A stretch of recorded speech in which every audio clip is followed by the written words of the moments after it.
Hola, ¿cómo están? Nos da muchísimo gusto que nos estén acompañando en la presentación de nuestro libro, Mamás en Cuarentena, Historias de la Pandemia.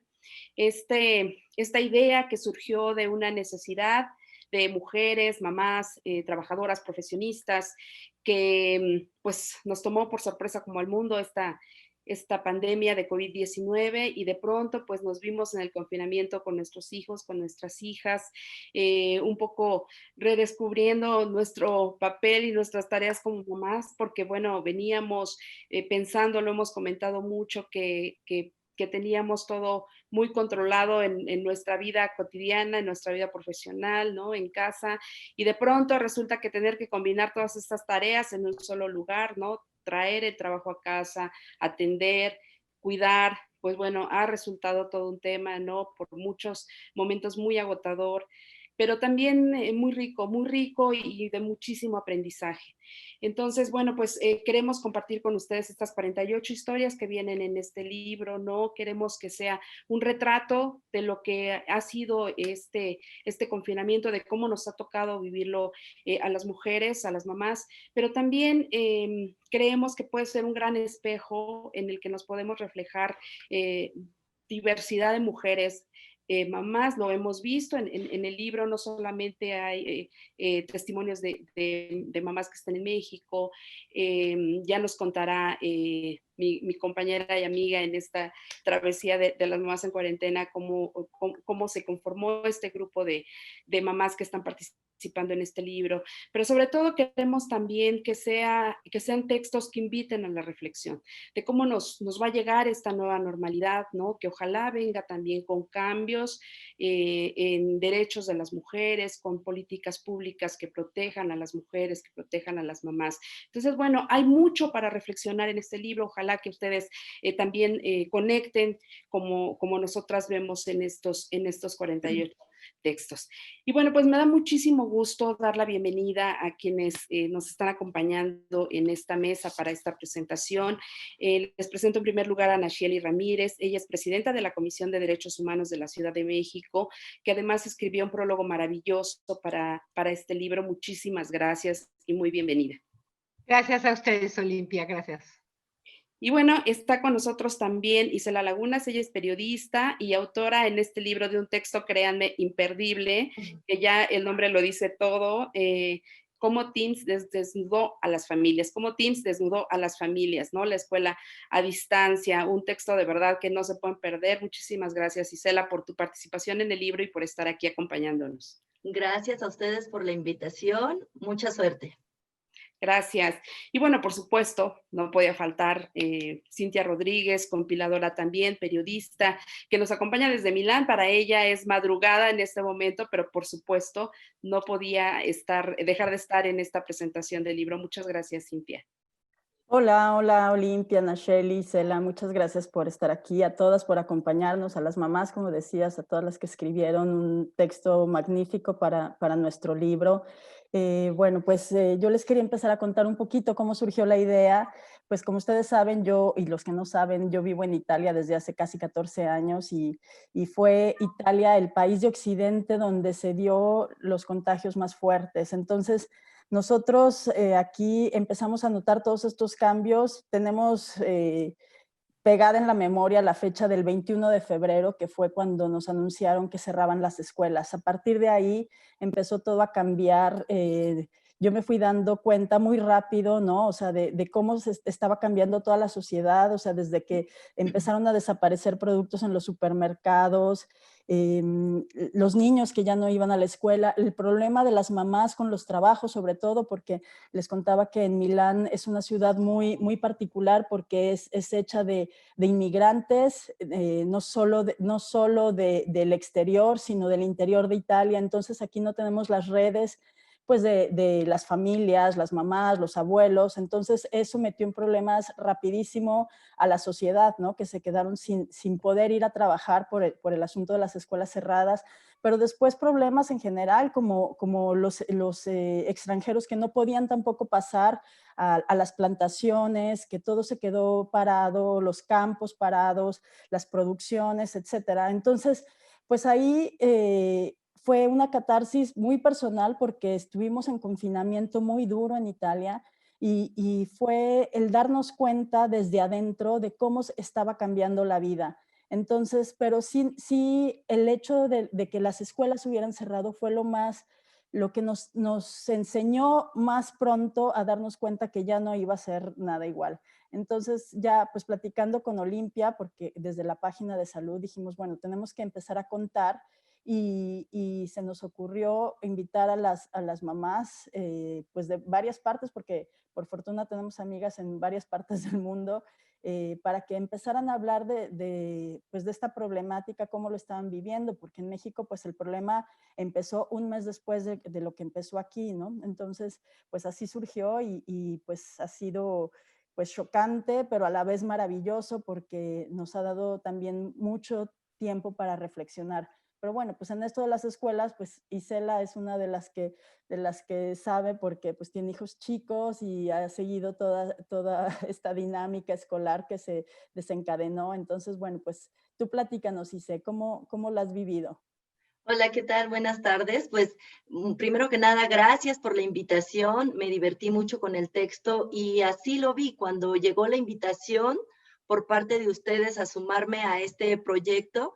La verdad es que me pareció muy buena e increíble la oportunidad de poder escribir acerca de algo que yo estaba viendo a través de estas plataformas con las que nos estábamos conectando. Llámese Teams, llámese Zoom o cual sea la plataforma que estén utilizando, la verdad es que estaba exhibiendo, evidenciando muchas situaciones que estaban ocurriendo dentro de las familias, dentro de la casa. O sea, de golpe y porrazo, todos tuvimos que abrirle la puerta a decenas de familias desconocidas, porque ahí estaban en directo los niños conectados en forma real con sus maestros. Entonces era imposible que el micrófono no exhibiera ciertas realidades. Al principio a mí me divertía mucho estar ahí alrededor y estar escuchando de algunas situaciones que los niños y los maestros no podían controlar. A todos les cayó como un balde de agua fría, ¿no? Entonces, de pronto te ibas dando cuenta que había niños muy solitarios que no tenían la compañía de los papás en casa, entonces que se las estaban ingeniando para poderse conectar y salir adelante con sus clases. Maestras que por la brecha generacional o simplemente porque no estaban familiarizadas con las redes sociales, pues obviamente estaban desencajadas intentando sacar adelante el curso escolar que nos agarró en la curva pues del cierre, ¿no?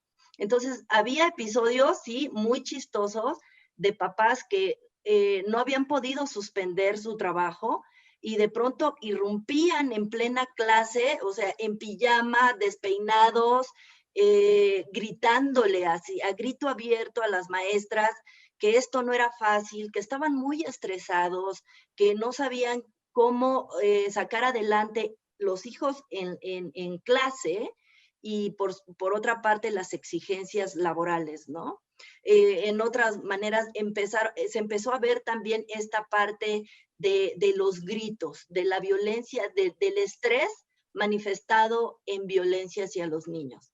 Es decir, esa presión de los papás terminaba saliendo a relucir en vivo y para todas las personas que estábamos ahí, pues conectadas voluntariamente a una clase, de cómo los niños estaban padeciendo el estar tomando clases con su papá o su mamá a un metro, compartiendo las computadoras, los teléfonos, para tratar de sacar adelante estos compromisos. Entonces, escribí este texto en un tono pues chistoso, ¿no? Con un vocabulario que hiciera sentir que a todos nos había tomado por sorpresa, ¿no? Y que pues había que sacar adelante el curso escolar y sobre todo no abandonar a los niños. Sin embargo, esa situación que yo plasmé en el texto de cómo Teams desnudó a las familias, pues hoy tiene un contexto hasta grave, podríamos decirlo, porque la Unión de Padres de Familia hoy exige al gobierno que por favor se regrese a las clases presenciales con el argumento de que no están funcionando para los niños menores, ¿no? Estamos hablando de los primeros años de enseñanza. Por el otro lado, tenemos a la UNICEF, que también está alertando de que en México se han disparado los casos de violencia en contra de los niños que están tomando clase en su casa.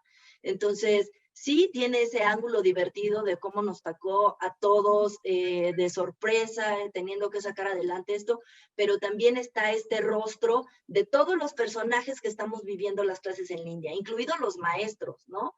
Que no sabían manejar estas plataformas y que tienen un exceso de trabajo. Sí, totalmente. Bueno, los maestros, los papás, las mamás, ¿no? Que nos ha tocado estar ahí. Pues sí, no ha sido absolutamente nada fácil, ¿no? Esta invasión a la intimidad, revelar mucho de cómo es el entorno familiar, también de los niños, de las niñas. Comentábamos hace unos días, los niños que por supuesto que salieron en marzo, no son los mismos que van a volver, pero ni por mucho, ¿no? No solamente por estos meses que les ha tocado estar fuera de la escuela, sino porque se ha desnudado justamente esta forma de cómo viven, se ha revelado mucho de su intimidad. Entonces, bueno, esto también no está resultando nada fácil para, pues ni para los niños, las niñas, para las familias, en fin. Pero, Nacheli, tú en este texto que escribes para Mamás en Cuarentena, tocas varios puntos muy importantes. Nos gustó mucho esta forma en la que lo personalizas, ¿no? Esta parte íntima de la que hablas, ¿no? De cuando las ausencias también en esta circunstancia pesan más. Pero también hablas de un tema muy importante que tiene que ver con que coincidió en este libro que las mamás que estamos somos mamás por elección, pero eso desafortunadamente no es algo que ocurra siempre en México. Tenemos un alto índice de embarazos adolescentes, ¿no? No sabemos cómo vamos a salir de esta pandemia. Hay una gran preocupación por eso, ¿no? De embarazos no deseados. Tú tocas este punto en tu texto. ¿Cómo lo pulsas? Nacheli, háblanos sobre eso, por favor. Sí, fíjate que lo toqué como en esto que tú marcabas al principio, Limpia, que hay cosas en donde te puedes ver en un espejo, ¿no? Esa es la ventaja de este libro que yo invito a que lo lean, ¿no? Que en las 48 historias, en alguna parte, tú lo dices y dices, son como un espejo. Y lo que yo digo, son como un espejo y eso te sirve para no sentirte sola, ¿no? Porque muchas veces en esta cotidianidad y luego en estas transformaciones sentimos que lo que nos está pasando a nosotras nada más nos está pasando a nosotros, ¿no? Y creo que la gran riqueza del libro es que nos permite esto, ver que esto es en compañía también, aunque sea a la distancia. Y la otra fundamental es lo que tú decías, a mí me interesaba mucho ver que dentro de cómo se tejen las historias, ¿no? Había un punto de coincidencia y era que todas éramos madres por elección. Y paradójicamente, exactamente, estamos en la semana, ¿no? El lunes estábamos en El Mundo, ¿no? Celebrando esto que se generó hace algunos años en Argentina, que es la Marea Verde, y básicamente es la demanda de las mujeres por su derecho a decidir, ¿no? Y entonces esto es una parte para mí muy importante de destacar también, porque entre toda esta diversidad tenemos que asumir que nosotras, las que estamos ahí de una u otra manera, que participamos en esta compilación, lo somos porque quisimos serlo, ¿no? Y entonces eso sí marca una diferencia estructural importante. Y lo que yo señalaba ahí, y lo se ha venido, digamos, reforzando en estos últimos tiempos, es qué va a pasar con esta elección, ¿no? En este contexto de pandemia. En este contexto de pandemia en donde finalmente los encierros son claroscuros y a la vez de que abren oportunidades, también abren riesgos y los potencializan, ¿no?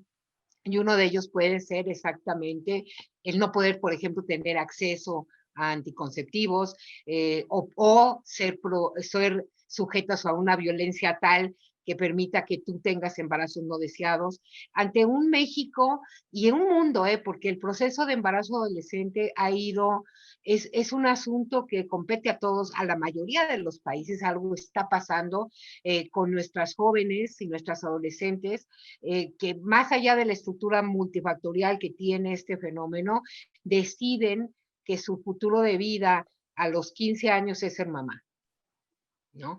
Entonces, creo que aquí, por ejemplo, en el país, en México, estamos celebrando los 30 años, el 21 de septiembre cumplimos 30 años de que en México entró en vigor la Convención de los Derechos del Niño, ratificada por el Senado, y estábamos haciendo con mi equipo un ejercicio de cómo estaba la infancia hace 30 años y cómo está ahorita.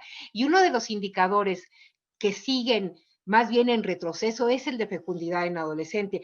En el 1990 teníamos 43% del punto de fecundidad y ahorita tenemos 47, 30 años después. Quiere decir que no nada más no hemos mejorado, ¿no? Sino que estamos básicamente atrasándonos y seguimos con un pendiente ahí que cada vez se complejiza más. Y yo quise, digamos, resaltar eso en la parte del prólogo, en estas lógicas de las maternidades por elección, ¿no? Que son las que debemos hacer prevalecer, ¿no? Con todo que nos permiten afrontar este tipo de cambios de otra manera, ¿no?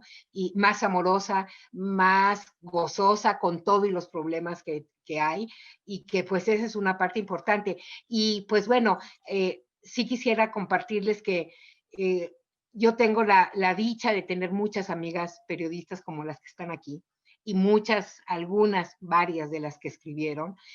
Siempre he creído, no nada más me fortalece en términos personales, en mi agenda de derechos siempre he creído que la manera que ustedes transmiten es una manera que le llega más a la gente, ¿no? Y que no nada más es anecdótico, ¿no? Como tú le decías, Olimpia, hay esas cosas que reflexionar. Lo decía Cintia, lo estaba planteando Isela cuando habla de la parte del derecho a la educación. Y yo aquí, después lo profundizamos si quieren al final, quisiera decir, esto también tiene que ver con reflexiones en cuanto a lo que es el sistema de cuidados, el derecho al cuidado, que es un derecho que tenemos que construir, que tenemos que demandar y que todavía el Estado no lo ve como tal, y que ayudaría o fortalecería muchas de las cosas que vivimos como en lo individual y no en lo colectivo, ¿no? Y como una responsabilidad privada, como si no fuera, como debe de ser, una responsabilidad también del Estado y colectiva. Totalmente, totalmente, ¿no? Y esto también nos ha llevado a la reflexión, Cintia, de las nuevas maternidades, ¿no? De cómo lo estamos viviendo. Por supuesto, este tema de ser mamás por elección es fundamental, pero resulta que también en este confinamiento, pues nos hemos dado cuenta de que aunque hay una conciencia de derechos y hay una conciencia de que deberíamos de tener ciertos apoyos, como una mayor cantidad de redes posibles, ¿no? Para las mamás, pues resulta que no siempre es así, ¿no? Entonces, bueno, de pronto también en esta circunstancia nos damos cuenta de que hay mucho por hacer todavía.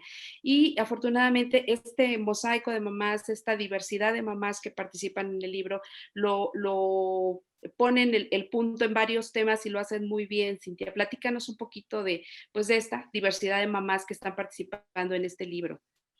Sí, mira, lo maravilloso de todas estas historias es que cada una estaba en un momento muy, muy importante y muy definido, ¿no?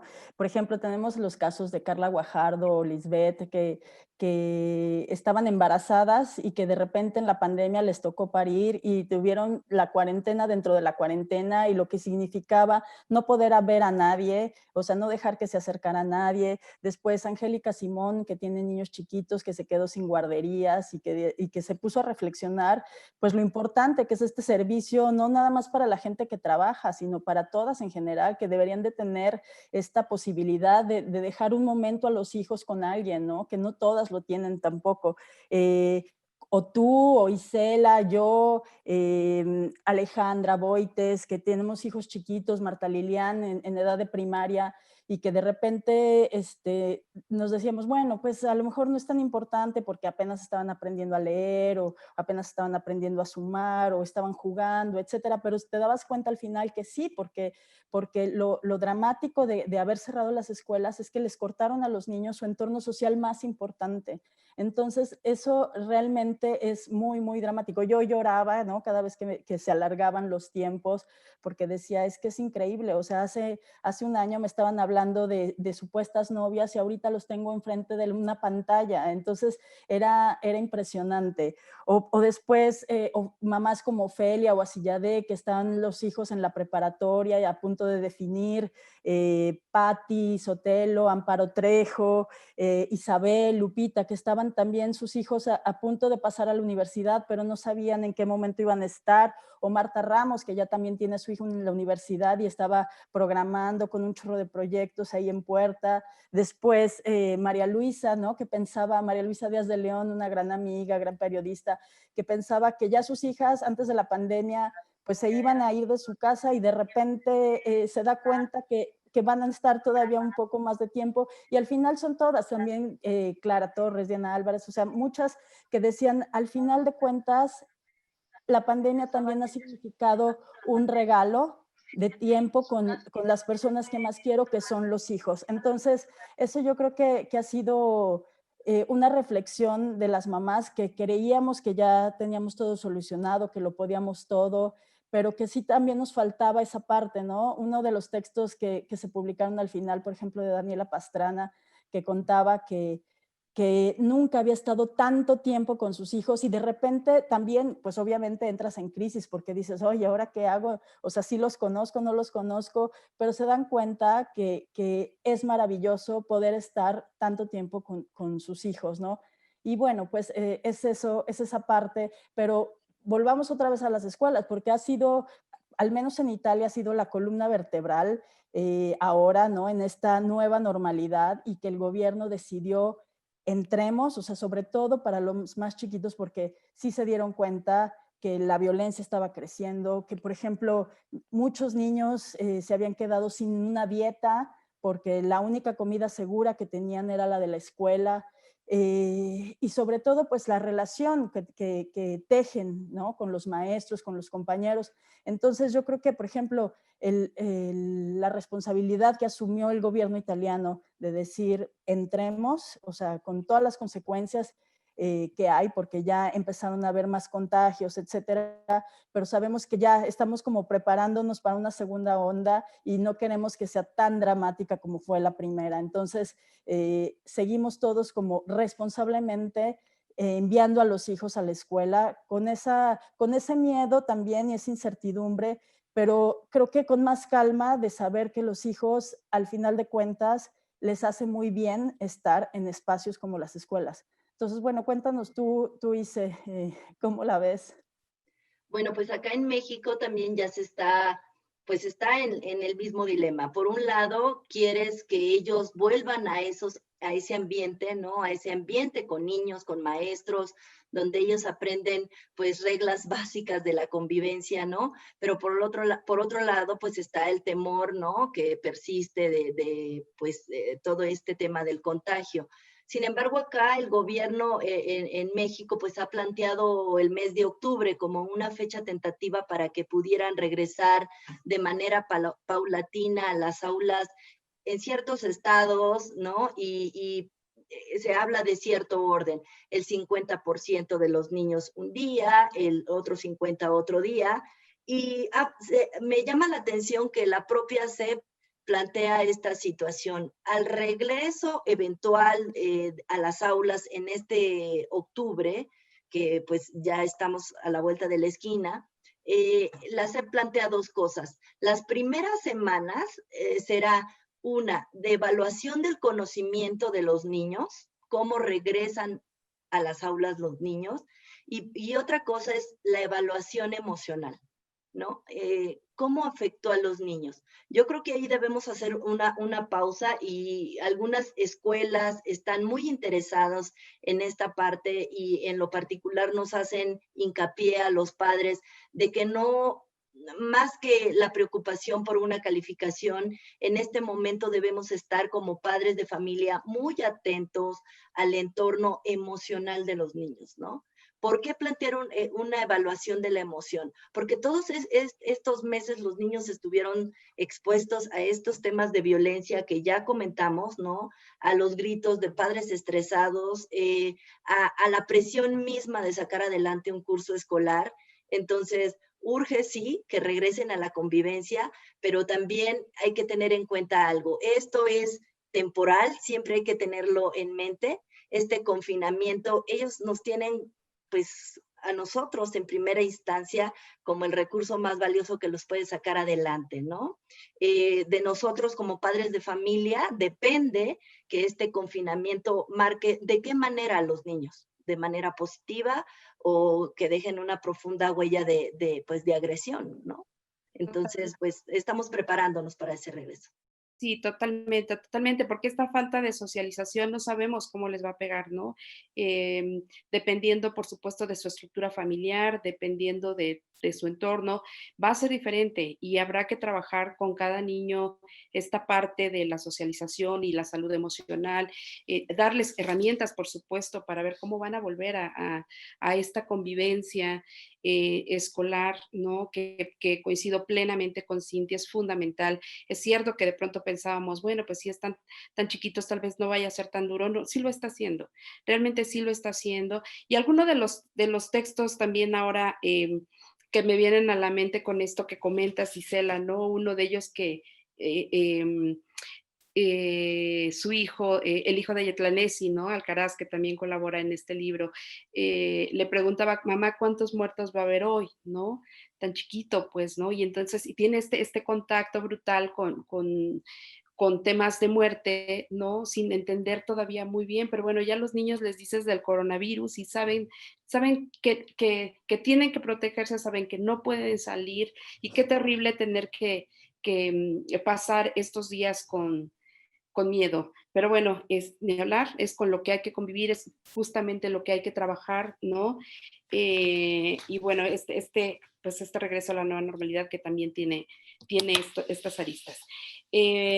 Nacheli, según cifras del INEGI, que también tenemos plasmadas en el libro, las mamás llevan la peor parte de la pandemia del coronavirus en México.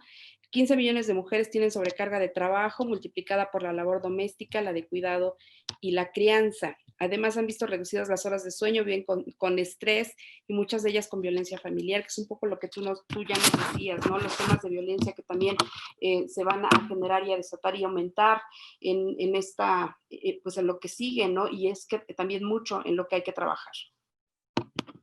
Sí, claro. Fíjate que digamos que, y sobre todo, si hablamos del libro, estamos hablando además de una realidad que de repente nos cayó mucho más fuerte. Todas trabajamos, la mayoría, si no trabajábamos en ese momento, teníamos un pasado muy reciente de trabajo constante, ¿no?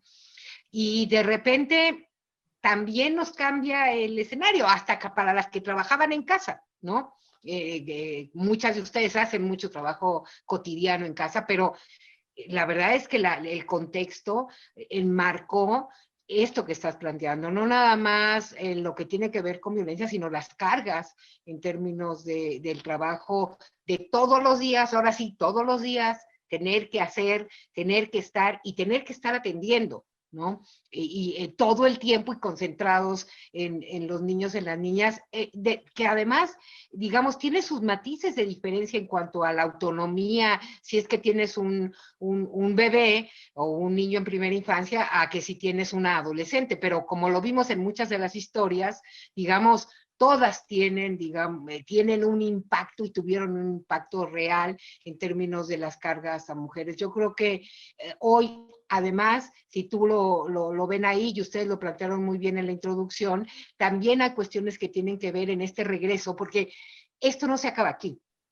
Yo creo que esa es la gran reflexión. Este es como el preámbulo. Ahora sí que mi prólogo es el prólogo y lo que ustedes escribieron es el prólogo de lo que viene. Yo creo que tendríamos, discúlpenme, que hacer la segunda parte de maternidades de la pandemia, como por etapas, ¿no? Que eso es lo que estamos viendo. Es decir, nosotros lo vemos en derechos humanos.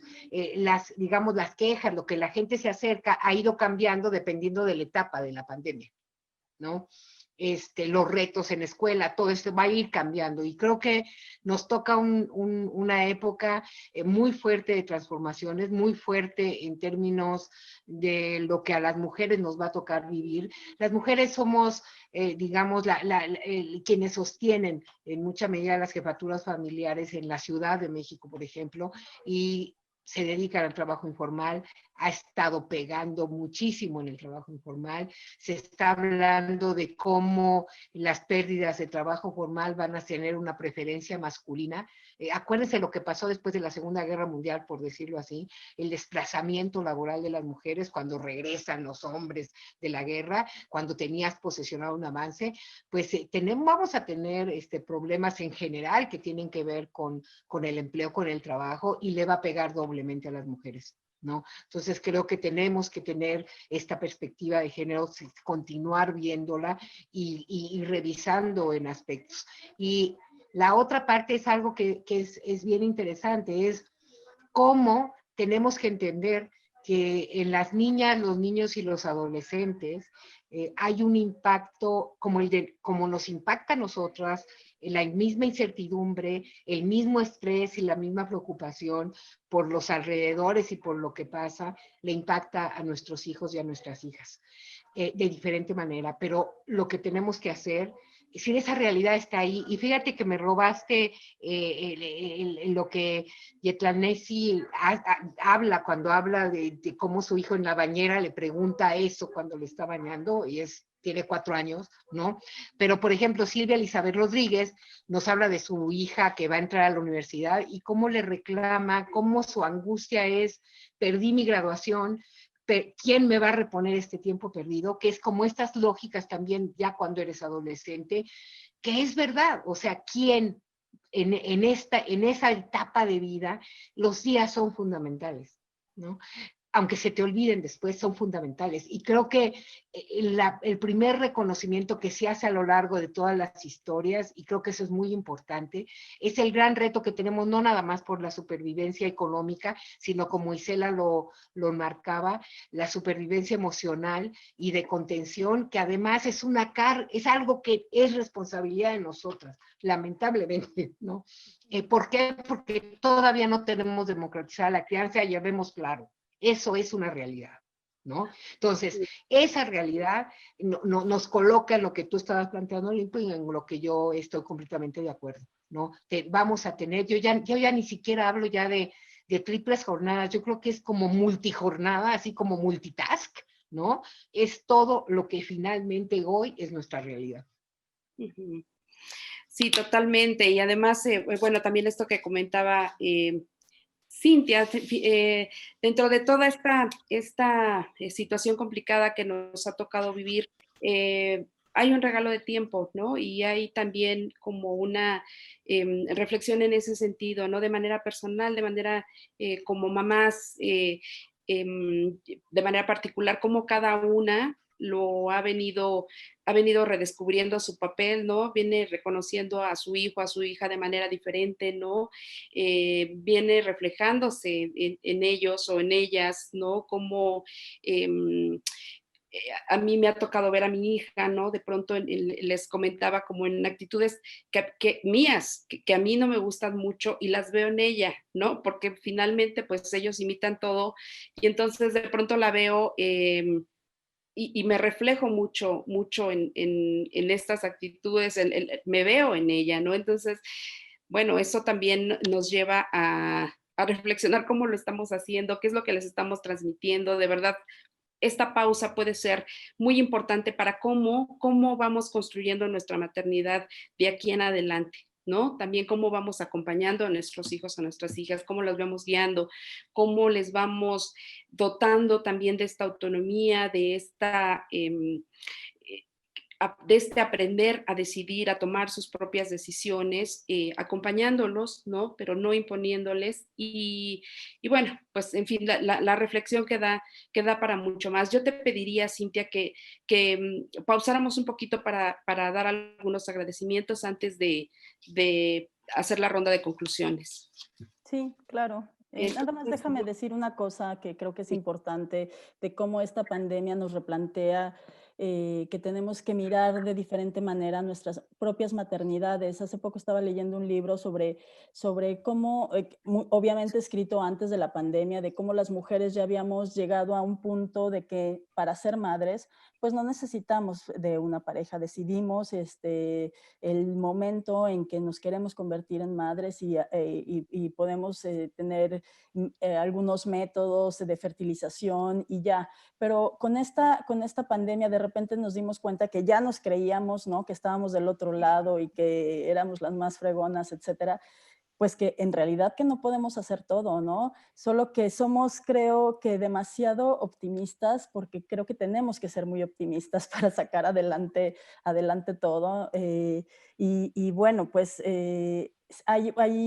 eso no quita que sí haya un castigo, ¿no? Hacia ese sector, donde, por ejemplo, con el confinamiento, pues muchas tuvieron que renunciar a sus trabajos, porque obviamente si no eran ellas, pues quién cuidaba a los hijos, o que fueron empleadas porque les iban a pagar menos. Entonces es esta serie de retos que dice y de las que habla Ana Shelley, que todavía tenemos como sociedad que enfrentar y que luchar para que esto cambie. Entonces, bueno, pues eso era lo que quería anotar, pero si quieres, sí, empezamos a dar ya los agradecimientos para que no se nos vaya el tiempo, Oli. Y hacemos al final una ronda nada más de conclusiones. Sí queremos agradecer, por supuesto, a la Comisión de Derechos Humanos de la Ciudad de México por todo su apoyo y su acompañamiento en este proyecto, al Gobierno del Estado de Puebla, al Gobierno del Estado de Tlaxcala, al Ayuntamiento de Puebla, a Jesús Pérez, que generosamente de verdad ha ido de la mano con nosotras en este proyecto. Muchísimas gracias. A Eduardo Rocha por nuestra tan espléndida portada. Gracias, Eduardo.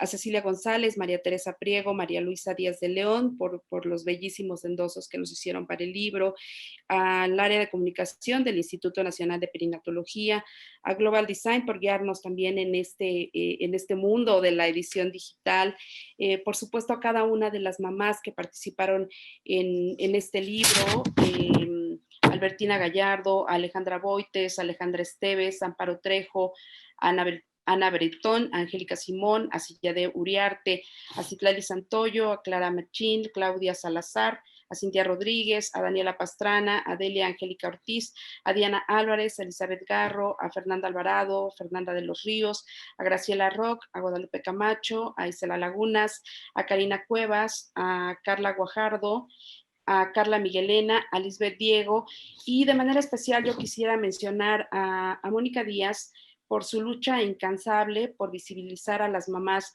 que han sufrido pérdidas gestacionales o perinatales, porque el que no tengan a sus hijos o a sus hijas con ellas no significa que dejen de ser mamás, y que sean mamás, por supuesto, que también tienen derechos. Entonces, muchísimas gracias, Mónica, por tener esta reflexión siempre con nosotras. Cintia.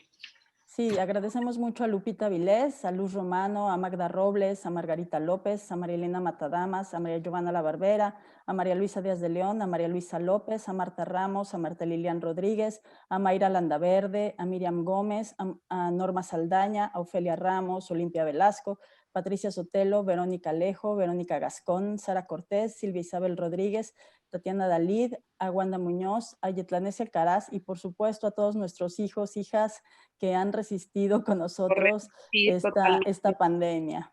Totalmente. Y bueno, pues si les parece vamos a hacer una ronda de conclusiones, por favor. Estela, ¿qué ves? Bueno, por supuesto, todo el tema de la educación lo tocaste, fuiste quien nos parece la única que tocó de manera puntual el tema de la educación, que por supuesto además todas hablamos de lo que en ese momento en que escribimos nos preocupaba más. Tú tomaste el tema de la educación, pero ¿qué más ves, Isela? ¿Qué más ves de lo que viene con esta nueva normalidad para las mujeres, para las mamás?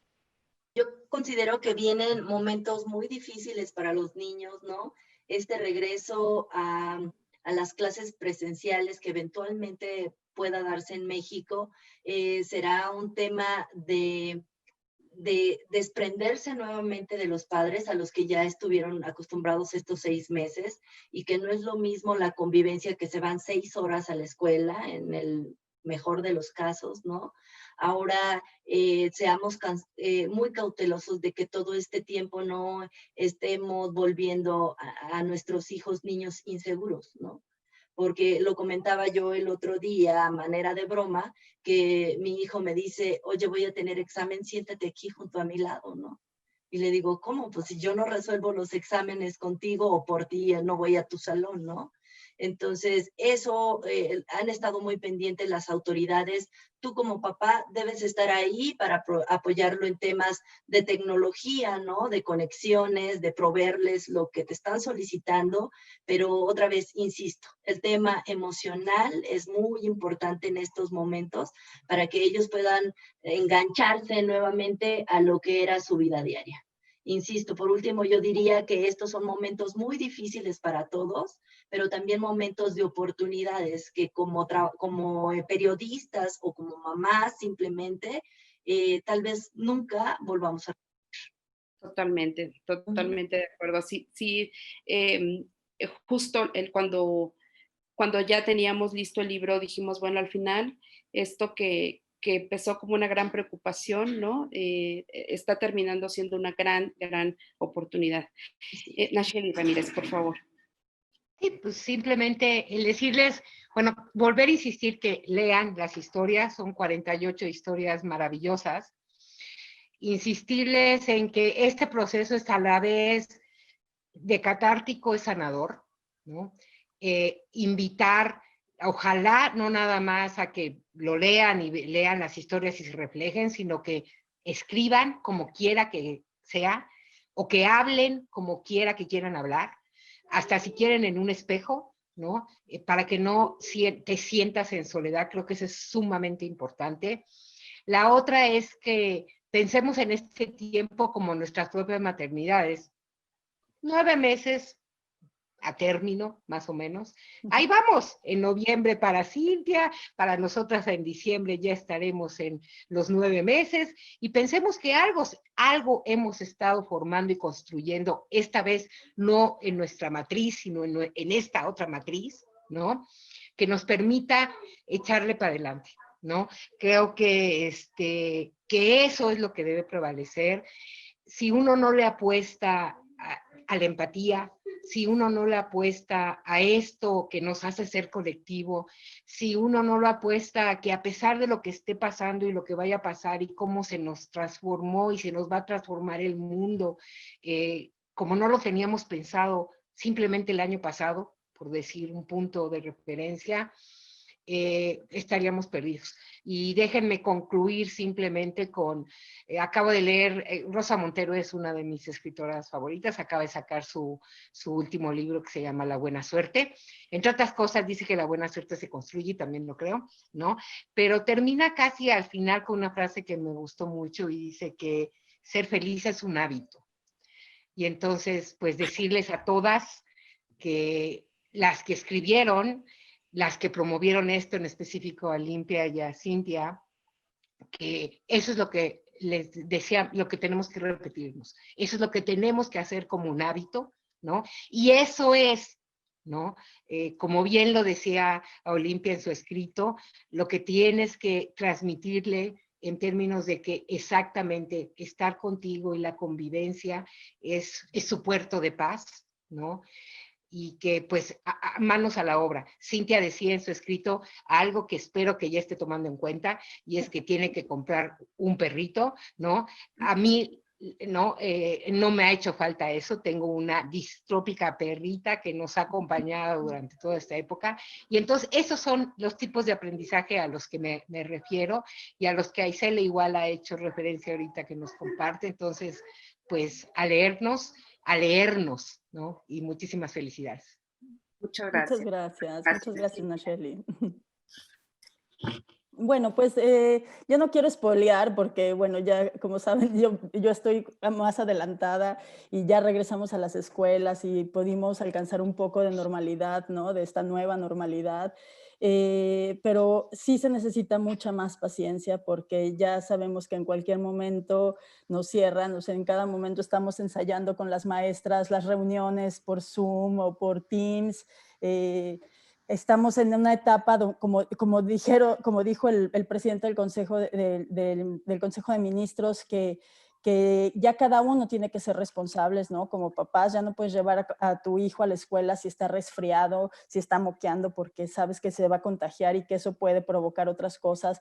Entonces, de cuando abrieron las escuelas aquí, ya han cerrado 400, o sea, porque empezaron los contagios muy fuertes. Entonces, uno siempre está con ese temor, pero también con la esperanza al mismo tiempo de que las cosas, pues, así van a estar, pero tenemos que aprender a convivir con el virus en todos los sentidos. Entonces, pues no es la excepción ya de ninguna manera. Entonces, podemos seguir conviviendo con esto, pero no dejarnos apabullar por la pandemia, porque pues aquí está presente, entonces con esto tenemos que seguir. Y pues bueno, los invitamos por favor a leer estas 48 historias que de verdad tenerlas todas juntas es súper emocionante y bueno, estamos muy felices y muy orgullosas de haber podido haber hecho este trabajo. Sí, sin duda, sin duda. Muchísimas gracias. Nos están escribiendo mucho. Muchas gracias a las personas que se conectaron, que siguieron esta presentación del libro Mamás en Cuarentena, Historias de la Pandemia. Dulce Liz Moreno, abrazo, mujeres valientes. Gracias por hacernos conciencia. Mi cariño y reconocimiento a las ponentes, querida Cintia, felicidades. Vianney nos dice esto. Juan Boites, felicidades a todas las participantes. Es un gran ejercicio reunir estos maravillosos textos en tiempos de coronavirus, pero seguramente ha de ser un gran ejercicio ser mamá en tiempos de coronavirus, sin duda, Juan. Muchísimas gracias, muchas gracias. Hay varios comentarios, se los agradecemos con el corazón, de verdad. Ojalá que lean el libro. Está disponible en Amazon. A partir de hoy está disponible en Amazon. En noviembre lo vamos a tener impreso. Entonces, bueno, pues que vaya ahí la reflexión, por favor, los invitamos a que sigamos reflexionando sobre estos temas, ¿no? Ojalá que haya un mayor reconocimiento al trabajo de las mujeres, de verdad, que estos cambios vengan también con eso, que no nos sintamos solas, nos decía Nacheli, muy importante, porque en muchos momentos sí, en muchos momentos pensábamos, nos sentíamos literalmente aisladas, ¿no? Pero también aisladas en el tema de estar abrumadas, ¿no? Entonces, bueno, no estamos solas, ¿no? Que esta conciencia, que esta memoria colectiva que buscamos que sea el libro de verdad logre conectar, que se vean, que se reflejen, logremos, pues, recuperar el momento que estamos viviendo, pero también trabajar para tener una sociedad mejor para las mujeres, ¿no? Una sociedad más solidaria, más justa, ¿no? Más feminista, ¿no? También diría yo. Y bueno, pues ya Ana Shelley nos lo dijo, si ser feliz es un hábito, pues venga el hábito. Muchas gracias. Muchísimas gracias a las tres, Isela, las buenas, Nacheli Ramírez, muchas gracias por el apoyo, por estar aquí. Cintia, un abrazo hasta Milán, ha sido de verdad un gozo seguir este camino contigo de las mamás en cuarentena. Muchísimas gracias. Un abrazo a todas. Un abrazo a todas. Gracias.